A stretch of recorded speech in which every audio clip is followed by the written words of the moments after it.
Welcome to the speaking portion of the IELTS exam. My name is Marco. I will be your examiner for this part of the test. To begin, can I see your identification, please? Here's my ID. What's your name? My name is Cẩm Vân. And what should I call you? You can call me Vivian. Yes. Okay, Vivian. I'm going to put ID here, and I will give you back at the end of the test. The speaking exam will have 3 parts. Are you ready to begin? Yeah.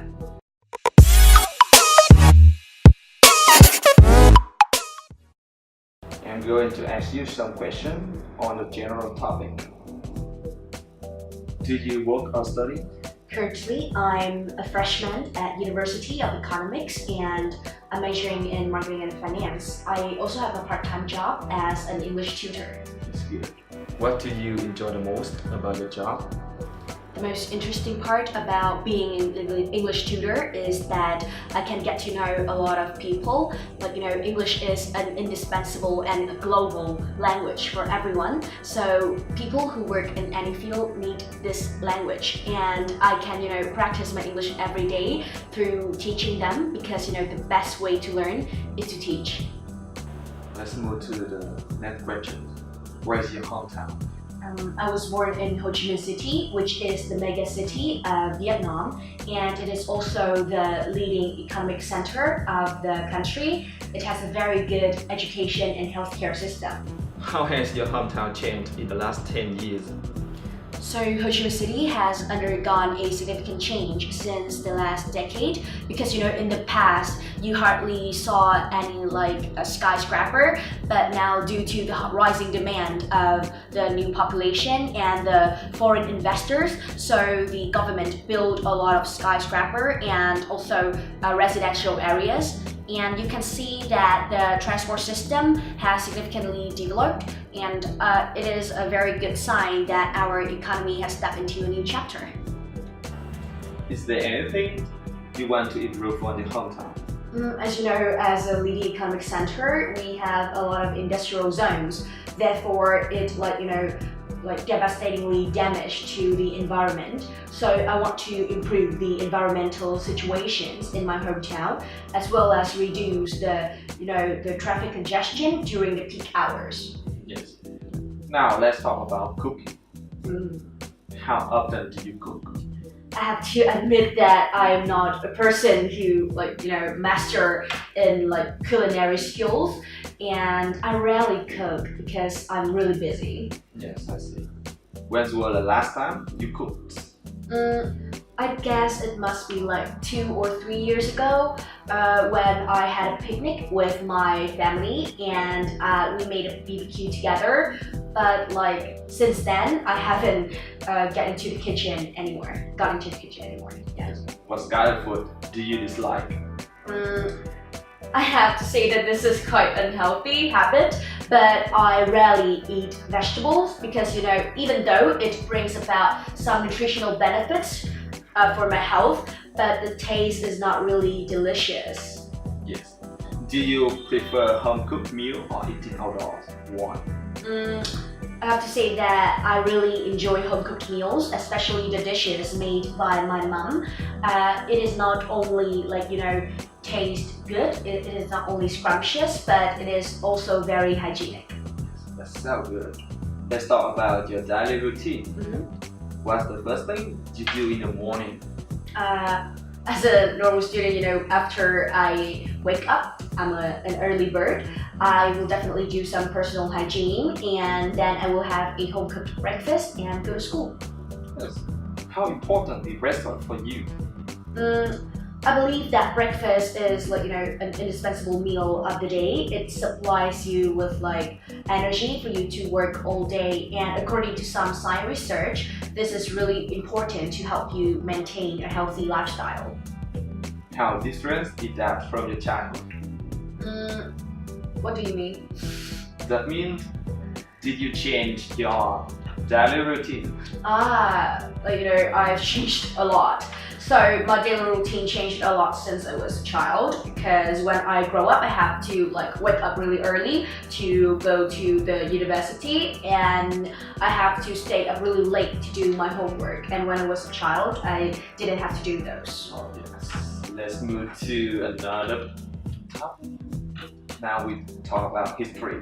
My favorite one. Yes. Do you like history? I do not consider history as an ordinary subject, but I consider it as a part of my life because I see the importance of learning history.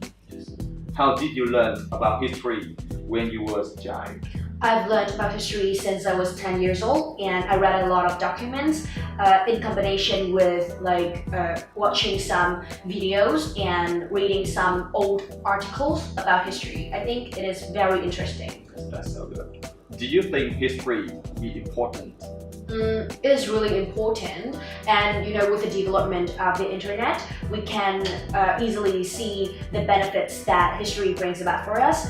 As you know, if we are well equipped with historical knowledge, we can understand the past and the present, as well as we can avoid some of the mistakes that our ancestors made in the future, and we can gain some valuable lessons.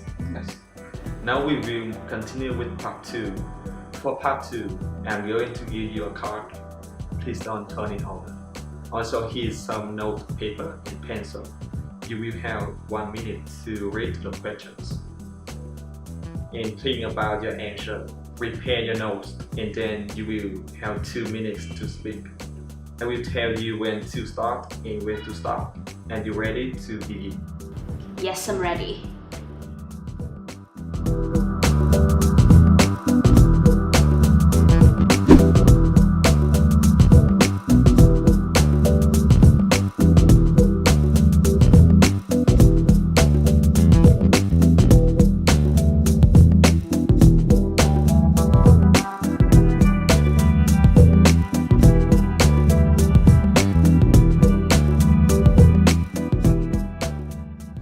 So when I read this cue card, it reminds me of a time when I had a vacation with my family to Japan last summer. So it was an incredible experience to me.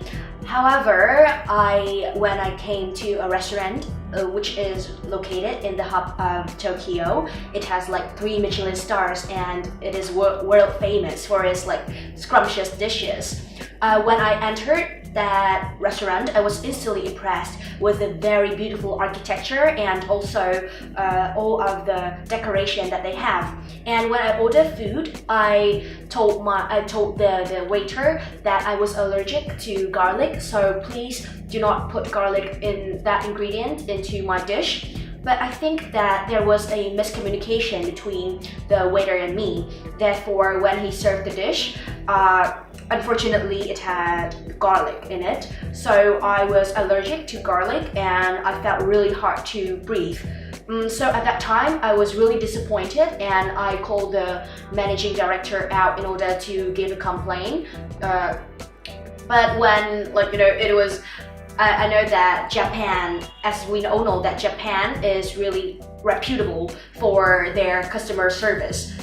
So when he came out, he gave us a bow in order to show his sincere apology, and also a voucher for our next time return. And he said that we don't need to pay for the meal.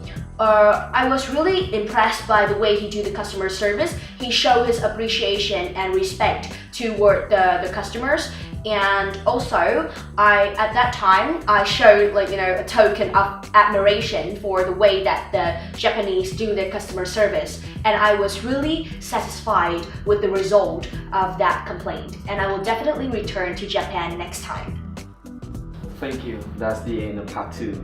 Now we move to part 3. Please give back your paper and pen. Thank you. For part 3, I'm going to ask you some more questions that related to part 2. Are you ready to continue? Yes, I'm ready. Now let's talk about complaints. Totally, I have 5 questions for you. First of all, do you usually complain? Why? So to be honest, I'm an easygoing person, so I rarely make complaints or giving negative feedbacks.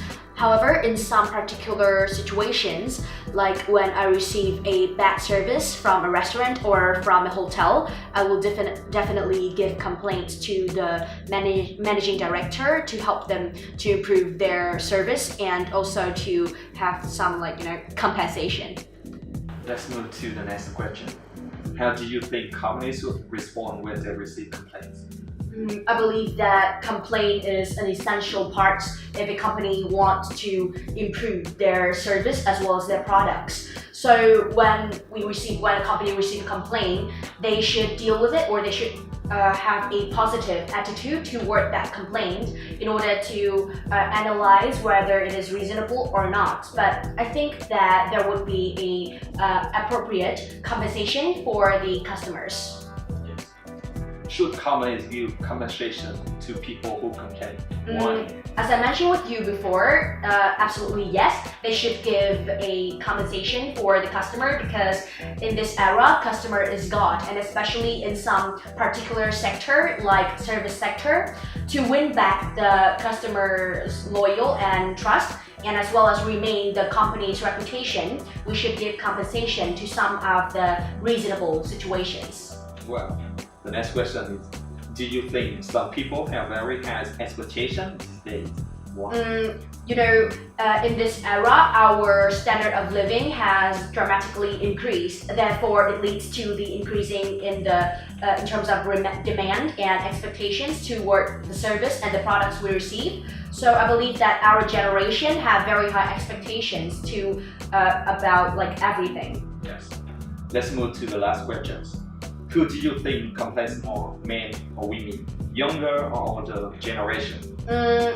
I think that it does not depend on the gender or age. I believe that women or men, youngsters or elders, may complain whenever they feel unsatisfied about something. So all in all, I believe that biological features or the gender features are not really relevant to the frequency of making complaints. Thanks for your excellent performance. That's the end of the speaking test. Here is your identification badge. Thank you.